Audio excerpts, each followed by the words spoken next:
বসন্ত বাতাসে সৈগ বসন্ত বাতাসে। কিরে শামিম, এত সকালে বসতে না হয়ে যাচ্ছিস? এই তো যাচ্ছি রে মাঠে একানির বেশ সাথ দিতে।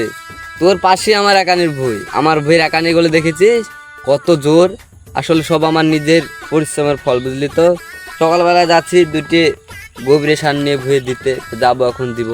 তাই তোর ভাই, তোর এখানের মধ্যে আমার একটা বিশাল তফাৎ। তুই তোর এখানে কি খাস রে ভাই? চোদন আছে আমার মাথার ঘাম পায়ে ফেলা একানি, মানে প্রচুর পরিশ্রম আর কষ্টের একানি রে। সারা দিন রাত তো আমি ভুয়েই পড়ে থাকি, তোরা তো দেখিস।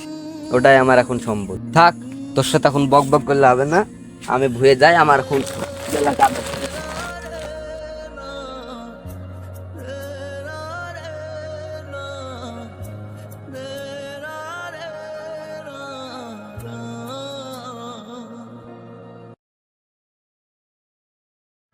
আহারে, আমার কত সুন্দর একানিগুলো হয়েছে। যাই হোক, এই একানিগুলো এবার বেচি আমার শখের বাইকটা নিয়ে নেব। যাই হোক, সার ছিটানো কাজ শেষ, এবার তাড়াতাড়ি বাড়ি যাই। চাচা ভাইয়ের বিয়ে খাতে যেতে হবে, নাইলে আবার রাগ করবে। যতই হোক আমি একটাই তো চাচার ভাতি যাই। দাদা, আমাদের পাটার নিচে সব ছেলেপিলি খাটাখাটি করে না, ওদের মধ্যে একজন দোকান ধরে গেছে। তুমি হুকুম দিলে আমি খুলে দিয়ে আসি। থাম থাম, দেখছি সামনে ইলেকশন, ব্যাপারটা ঠান্ডা মাথায় ভাবতে হবে। অত চিন্তা করিস না। দাদা, এই জমিটা আপনার না? তাই তো রে, আমারই তো। আরে করেছেন কি গো? এই জঙ্গল হয়ে পড়েছিল এই জমিটা, এখন সোনাই ভাবে একবারে ভরে গেছে ফসলে। জমিটা কাকে দিয়েছেন নাকি না আপনি করেন? তাই তো রে, জমিটা জঙ্গল বেঁধে থাকতো। আরে তো জমিটা কত সুন্দর করেছে। এই জমি আমার দেখে লাভ নাই। এই জমি স্বামীকে আমি 40,000 টাকা কটে দিয়ে দিয়েছি। চল। যাবো না, থামেন আগে এখানেটা আমি দেখি দেখি কি পরিমাণ হতে পারে। ঠিক আছে, দেখ যে তাড়াতাড়ি। এই নজরুল, হ্যাঁ একটা গাছের গোড়ায় 500 তো হয়েছে নাকি? হ্যাঁ হ্যাঁ, হবেই, কনফার্ম।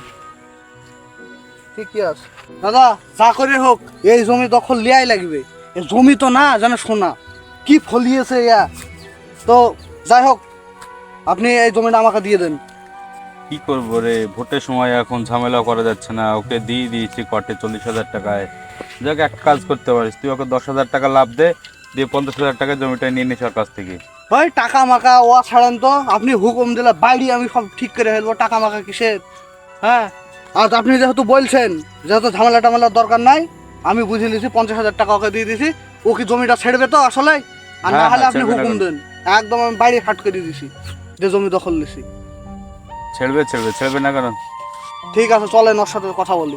চ। হ্যাঁ রে নজরুল, এবার বন্যার পানিও ঢুকলো না পুকুরে, মাছও সেরকম হচ্ছে না। কি মাছ ছাড়া যাবে বলতো একটু? রুইয়ের কোনো খেললে ভালো হয়। রুইয়ের পোনা ভালো হবে? হ্যাঁ, ঠিক আছে, তাহলে রুইয়ের উন্নত মানের রুইয়ের পোনাই আনতে হবে। ভাইজান আসসালামু আলাইকুম। ওয়ালাইকুম আসসালাম।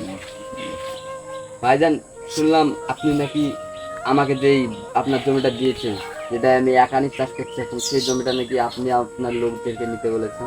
কি আর করবো বল, পার্টির ছেলে পেলে ধরেছে ওই জমিটা নিবে। তুই এক কাজ কর, তুই 50,000 টাকা দিয়ে জমিটা ছেড়ে দে। বুঝতেই তো পারছিস ও একদম খারাপ ছেলে। একটু জমিটা ওর নজরে পড়েছে, ওকে না দিলে কেমন দেখায় বল। আর ও একটু একদম খারাপ, তুই জমিটা ওকে দিয়ে দিস। এ আপনি কি বলছেন বড় ভাই? আপনার মুখে তো এই কথা মানায় না।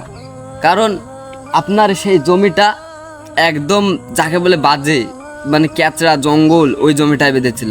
আমি রাতকে রাত মনে করিনি, দিনকে দিন মনে করিনি, রাত দিন কষ্ট করে কাজ করে জমিটাকে পরিষ্কার করে আজ সোনার ফসল তৈরি করেছি। আর সেই জমি আপনি আমার কাছ থেকে ছিনিয়ে নিতে চাচ্ছেন ভাইজান? সম্ভব না ভাইজান, এই জমি আমি ছেড়তে পারবো না। অত নেকা কান্না কান্দিস না, জমিটা ছেড়ে দিস। ও এমনি খারাপ ছেলে। জমিটা তো তোর কাছে এমনি নিতে চাইছে না। তুই 40,000 টাকা দিয়েছিলি, তোকে 10,000 টাকা লাভ দিতে চাইছে, দিয়ে 50,000 টাকা দিতে চাইছে। এতেও যদি তোর না পোষায়, তোকে আরও 5,000 টাকা দেওয়া হবে। তুই জমিটা ছেড়ে দিস। তুই জানিস তো ও কত খারাপ ছেলে, তোর কাছ থেকে জমি এমনিও নিয়ে নিতে পারবে। আসল কথা সেটা না বড় ভাই, আপনি ছলে বলে কৌশলে যেভাবে হোক আমার কাছ থেকে জমিটা নেবেন, এই তো। সমস্যা নাই বড় ভাই, আমরা গরিব, আল্লাহ আমাদেরকে সব কিছু সয়ে থাকার ক্ষমতা দিয়েছে।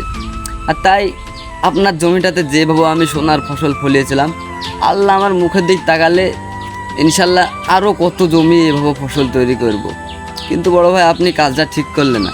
যাই হোক বড় ভাই, আমরা গরিব মানুষ বড় ভাই, আমরা সব কষ্ট সহ্য করতে পারি। এই সামান্য জমিটুকু বড় ভাই আপনার কাছ থেকে নিয়ে আমি সোনার ফসল ফলিয়েছি। আর যেই ফসলটা ভালো হয়েছে বড় ভাই, আপনি আমার কাছ থেকে জমি এটা ছিনিয়ে নিচ্ছেন। সমস্যা নাই বড় ভাই। আর আপনার আসলে আপনি নিজের ক্ষমতা দাপটের ভয় দেখিয়ে আমার ঠিক জমি এটা ছিনিয়ে নিতে চাইছেন। তো বড় ভাই আমার জানে কিন্তু একটু আপনার ক্ষমতার ভয় নাই। আসলে গরিব তো কারোর কাছে মান সম্মানটুকু আমাদের থাকে না, বুঝলেন বড় ভাই। যাই হোক, আপনি ওই জমিটুকু নিয়ে আপনি সুখে থাকেন, এই বিচার ঠিক উপরওয়ালাই করবে।